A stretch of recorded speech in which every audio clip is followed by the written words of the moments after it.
Continue बजता है, और मंदिर तो कदम कदम पे है, कदम कदम पे मंदिर है, और वो बजता रहता है। दिन भर में 5 बार ही तो अजान किया जाता है।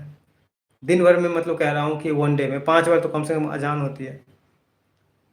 तो ये तमाम चीज़ें जो हैं, क्या ये आपको डिस्टर्ब नहीं करता क्या? क्या इस्तेमाल है, क्या यूज है? अगर आपको रिलीजियस होना है तो ये तो व्यक्तिगत चीज़ है, ये तो बिल्कुल व्यक्तिगत चीज़ है ना। आपको होना चाहिए कि आप इसको व्यक्तिगत ही रखें। जैसे कि एक व्यक्ति जब काम पे जाता है और उसको नमाज पढ़ना है, तो वो एक कोने में जाके नमाज पढ़ लेता है, कोई शोर नहीं मचाता, किसी अजान का इंतजार नहीं करता, उसको पता है टाइम टाइम टेबल अपने हिसाब से वो कर लेता है। और चूंकि इत्तेफाक से वो जहाँ पे भी है, अगर ऑफिस के आसपास में अगर कहीं मस्जिद है और अजान की आवाज़ आ गई तो ठीक है, नहीं तो ज़रूरी नहीं कि अजान सुन के ही वो नमाज़ पढ़ने जाएगा। जिसे नमाज़ पढ़ना है वो पढ़ लेगा। आपको प्रेयर करना है, आपको पूजा करना है, तो आपको कोई याद दिलाने आएगा तो आप करोगे क्या? ये सब एक बात है। इसलिए मैं कह रहा हूँ कि जो चीज़ें व्यक्तिगत है उसको व्यक्तिगत ना रख के हम उसको पब्लिक बना दिए, और पब्लिक चूंकि ये चीज़ें हमें लोगों को प्रोवोक करने के लिए इस्तेमाल करते हैं, हम लोगों को गुमराह करने के लिए इस्तेमाल करते हैं हम, और इनसे हम अपना धंधा चमकाते हैं।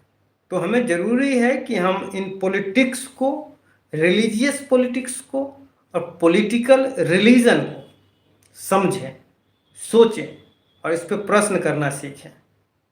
हमारे देश में एक विपत्ति के रूप में जो चीज़ आने वाली है वह धार्मिक कट्टरपंथ का विस्तार और रेशनैलिटी का दोहन, उसको बहुत बुरी तरीके से डैमेज करने की जो एक साजिश चल रही है, वो ये सब चीज़ें बहुत खतरनाक होने वाली है। आने वाले वक्त में ये चीज़ें बहुत और आगे बढ़ेगी। हर चीज़ में महिमा मंडन, प्रोपोगेंडा, पीआर, यही चीज़ें सामने आ रही है। तो सभी लोगों से इन चीज़ों पर मैं रिक्वेस्ट करता हूँ कि ऐसी चीज़ों से अपने आप को ना सिर्फ अलग करें जो कट्टरता है, जिसमें कट्टरता है, बल्कि इसका विरोध भी करें। और आप इंसान हैं, यह सबसे ज़्यादा ज़रूरी है कि आप इंसान हैं तो आप इंसानों से प्यार करना सीखें, आप इस प्रकृति से प्यार करना सीखें, आप इस प्रकृति से ज़्यादा जुड़ें, और जुड़ के अपने आप को प्रकृति का हिस्सा समझते हुए मानते हो, क्योंकि आप हैं, आप प्रकृति से अलग नहीं हैं। प्रकृति जैसे, अगर प्रकृति गिनती के 5 चीज़ें अगर प्रकृति की हम कहें तो उसमें से एक आप हैं। आप भी उतने ही प्रकृति हैं जितना कोई अन्य जानवर, कोई और पौधा, पेड़। तो आप इंसान मात्र को प्रकृति समझे, और किसी भी धार्मिक कट्टरता, किसी संप्रदाय के विचारधारा के संपर्क में आकर आप किसी से नफरत करना ना सीखें, किसी का नुकसान पहुंचाना ना सीखें, किसी का नुकसान ना पहुंचाएं। बेहतर इंसान बनिए।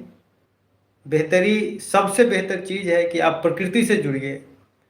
नदी को माता कहकर उसे गंदा करने से बेहतर है कि आप नदी को नदी कहें और उसको साफ रखें, और जो उसे गंदा करता है उसके खिलाफ आएँ, आवाज़ उठाएं, और सबसे नदी तालाब को, जल स्रोत को जिसने सबसे ज़्यादा नुकसान पहुंचाया है, वो आपका धर्म और आपके धार्मिक रिलीजन है, वो धार्मिक पॉलिटिक्स है। जो रिलीजियस पॉलिटिक्स है वो आपके नदियों को, आपके समाज को, आपके आपके व्यक्तिगत, आपके परिवार को और आपकी प्रकृति को सबसे ज़्यादा नुकसान पहुंचाया है। तो इन चीज़ों से अपने आप को दूर रखें। जो भी चीज़ आपको कट्टर बनाता है, कट्टर आप अपने आप में बनिए इस विचार के स्तर पर कि आप सबसे प्रेम करें। और जो लोग आप में नफ़रत फैलाते हैं, जो लोग आपको प्रेम करने से रोकते हैं, दरअसल नफ़रत उनका व्यापार है। जिनको प्रेम से डर लगता है, प्यार से डर लगता है। हम सब चाहे जिस किसी भी संप्रदाय, जाति विशेष आदि क्षेत्र से आते हों, मानव हैं। और इस धरती पर जितने भी मानव हैं, जितने भी जीव हैं, जितने भी प्राकृतिक चीज़ हैं, इन सभी चीज़ों से